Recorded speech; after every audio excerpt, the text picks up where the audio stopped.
Yes, again, alright mga minamahal. Alicia nyo, nagbabalik muli para sa ating panibagong video. So, parang nabumirang dito yung mga yung mga Duterte. Can you imagine kakadrag ninyo sa pangalan ni President Bongbong Marcos dito sa DPWH, sa kung saan saang anomalies, 'di ba? Ang nangyari na bumirang kayo. Kung noon merong PDEA leaks, abay ngayon merong DPWH leaks. At ito yung pinaka mas malala dahil mas masahol yung balik. Yung dating pinaparatang nyo na si PBBM ay nagbabato, 'di ba? Yung PDEA leaks, wala namang substantial evidences kayong ipinakita. Pawang hearsay lang. Pero dito sa DPWH leaks, abay, meron talagang mga papers and merong mga documents. 'Di ba? So, ganito kasi, ito yung pangit mga minamahal. 'Di ba? Ang nangyari kasi, bakit dumiretso? Itong si Sara Duterte dito sa DPWH para humingi ng malaking budget, 'di ba? Unang-una nung panahon na 'yon, siya po ay isang mayor pa lamang, 'di ba? So, kapag kasi mga minamahal, kapag mayor kasi sa ilalim talaga ng batas, kapag mga local roads, local infrastructure, saklaw po yan ng LGU. Saklaw po yan ng city government. Hindi po yan agad-agad na magja-jump ka sa DPWH. Ang nangyari kasi kay Sara Duterte, mga minamahal, local project na supposedly dapat LGU, trabaho ng LGU yan. Ang nangyari, dumiretso siya, rumekta siya agad sa DPWH. Oo, mga minamahal, wala tayong sinasabing insertion dito. Kaya nga lang, mali ang process ng pag-request ni Vice President Sara Duterte. Parang power play ba yung nangyari? Di porket anak siya ng presidente, 'di ba? Abay, may request si Sara, ito yung niya, 'di ba? Kailangan pagbigyan agad, 'di ba? Parang mali naman ata noon, 'di ba? Mga minamahal. Anyway, 1 billion kasi yung worth ng mga projects na kanyang hinihingi. Oo, kabilang ng mga construction ng mga drainage. Pero hindi niya sinunod ang tamang proseso. Kaya dyan tayo medyo nagkakatalo-talo. Ang tanong nga dito, bakit kailangan mong tumalon agad dito sa DPWH? For what reason? Dahil malaki ba ang pondo? Dahil mas madaling maipasok ang proyekto kapag national agency ang kaharap? Or baka naman dahil mas may leverage kapag DPWH ang kumilos, 'di ba? So, yan mga minamahal, ang mali ni Sara Duterte kasi hindi lang to simpleng maling proyekto Usapan dito is yung power play at pag-impluwensya ni Sara Duterte dito nga po sa national funds. Okay, sige. Tingnan natin tong balita dito. DPWH leaks. VP Sara, Paulo Duterte, Harry Roque link to DPWH project request in 2020. Dito ako nagtaka kay Harry Roque. Paano nangyari yon? Nang isang spokesperson ay nakakapag-request, di ba mga minamahal, ng budget. Anong karapatan ni Harry Roque? Yan yung nakakagulat sa lahat, mga minamahal. Kasi, hindi naman congressman. Hindi naman siya governor. Also, hindi siya mayor. Hindi siya parte ng DPWH official. Isa lamang po si Harry Roque na kilala at tanyag ko na spokesperson sa panahon ni former President Duterte. So, kung magtatanong tayo, ano ang karapatan ni Harry Roque para mag-request ng proyekto at pondo?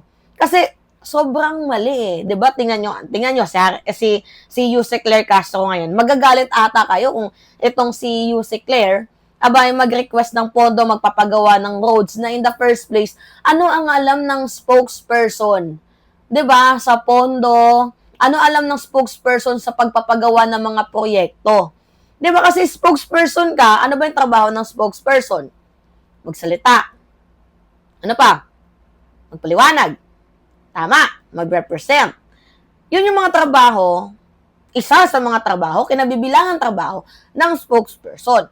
Hindi trabaho ng spokesperson ang mag-request ng multi-million projects or kahit makialam sa budget or even magdirekta sa national funds. Hindi po yung trabaho ng isang spokesperson. So, kung totoo, yung mga dokumento mga minamahal na nag-leak, yan po ay isang pang-aabuso sa posisyon. Yan po ay isang malinaw na conflict of interest at posibleng paglabag sa batas, mga minamahal. Alright, sige. Basahin natin, panoodin lang muna natin tong balitang to, mga minamahal. Alright. Sinumbok na rin si VP Sara ng tinaguriang DPWH leaks na hawak ng Bilyonaryo News Channel. Laman din ng dokumento ang kanyang kapatid na si Congressman Pulong Duterte at longtime ally na attorney. Paulit-ulit, no? Sara Duterte, Pulong Duterte, Duterte.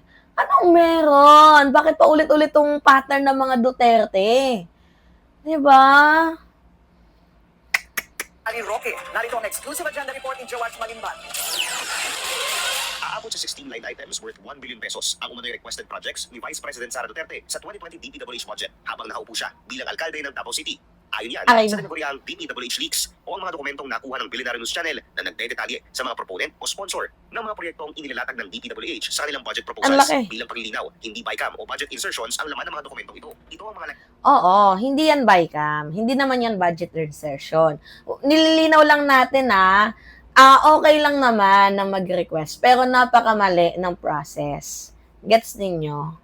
items para sa DPWH budget proposal na ipinipresenta at pinagtatalunan sa Kongreso bago maging General Appropriations Act o GAA. Ngayon, alam na ninyo kung saan binubuo yung budget. Ito kasi yung hirap sa mga sa mga DDS na ay Jude sila knowledge. 'Di ba? Dak lang, salita-salita lang. Intervention kung maituturing ang pagre-request ng isang politiko ng proyekto habang binubuo ang NEP ayon kay former DPWH Undersecretary Roberto Bernardo. Dahil dapat namang galing ang budget proposal sa mga opisyal lamang ng DPWH. Bukod sa ilang anomalous bycam insertions, dito rin... Oo, mga minamahal. Ulitin ko sa inyo. According na din to kay Yusek Bernardo. Sino ba yun yung nagsalita dun? Na ginagawa ang NEP, 'di ba? Kapag ginagawa ang NEP, dapat, ang may karapatan dyan, yung mga government agencies. 'Di ba? Hindi yung mayor agad. Kunyari, meron akong proyekto sa agriculture. So, sino ba dapat ang mangunguna dyan? Siyempre, yung nasa agriculture. 'Di ba? Meron akong request about sa mga roads, bridges. Sino dapat yung may dyan, yung dapat na may karapatan? Yung DPWH. 'Di ba? Ganun yun. Alright, continue tayo. Ang sistema ng kickback scheme. Yusek Cabral would tell me that she would communicate and meet legislators to inform them of the amount of their allocations and ask them for titles of projects that they want to include in the DPWH budget. Sa pagsuri ng Bilyonaryo News Channel, tumagos sa 2020 GAA ang 16 requested projects ni VP Sara. Dalawa rito, nakalista sa pangalang Mayor Sara Z. Duterte /RD Alan Borromeo, Region 11. Road projects ang lahat ng mga line item. 15 ang diba? Road projects, lahat ng items. So, bakit nagdirekta siya sa DPWH na in the first place, mayor siya? Ano yung karapatan niya as a mayor na magdirekta siya sa DPWH? Kasi mas malaki yung amount. Ganun ba? Power play, power tripper. Huwag naman ganun. Well, kung sa bagay, ano pa nga ba ang aasahan natin? Nung pagtanggal nga kay Pantaleon Alvarez, power play lang nga din yan ni Sara Duterte, 'di ba? Yung ipinalit itong si Gloria Macapagal Arroyo. Ay, nako. Sa Davao City, samantalang isa naman sa Davao del Sur. Bukod kay VP Sara, nakita rin namin ang pangalan ng kapatid nito na si Davao City Representative Paulo Duterte. Nako. 16 line items din ang umano'y requested ng kongresista na aabot ang halaga sa mahigit 764 million pesos. 14 ang kumpirmadong lumusot sa GAA. Ang 3 million pesos rehabilitation ng isang multi-purpose building sa Davao City. Nakita naming may kaparehong budget sa 2020 GAA, pero completion na ang nakalagay dito at hindi rehabilitation. Ang isang 149 million peso road project naman sa Davao City, tila nahati sa dalawa pero napunta pa rin sa iisang kontraktor. Lahat ng proyekto matatagpuan din sa Davao City. Samantala, 4 na proyekto rin ang nakalista kung saan ang nakalagay na proponent ay si former presidential spokesperson, Attorney Harry Roque. 2 ang tumagos sa GAA worth 2 million pesos each. Ang 4 na requested items ay matatagpuan sa Ifugao, Batangas, Cavite at Laguna. Sinisiga pa namin kunin ang panig ng mga Duterte at ni Roque, pero wala pa silang tugon sa aming mga mensahe. Para sa agenda, Joash Malimban, Bilyonaryo News Channel. Manatiling nakatutok sa Diba, mga minamahal? Oh my God. Anyway, Ano pa ba ang aasahan natin? Kasi during the Senate hearing, even the Diskaya admit that they were engaged dito nga po sa flood control sa mga Duterte since 2016. So, grabe, mga minamahal. Oo. Minsan, at the end of the day, ang may kasalanan din dito yung bumuboto sa mga katulad ng mga bumuboto sa mga Duterte. Paulit-ulit na ginagawa nilang kabalbalan. Pero tingnan ninyo, binoboto nyo pa din. So at the end of the day, kayo pa din ang lugi. Nadadamay pa kami na taong bayan. Diba? Alright, so kayo, ano yung masasabi nyo dito? Yeah, it's me again, Alicia nyo, mga minamahal. Nagbabalik muli para sa ating panibagong video. Maraming salamat at ingat, mga kababayan.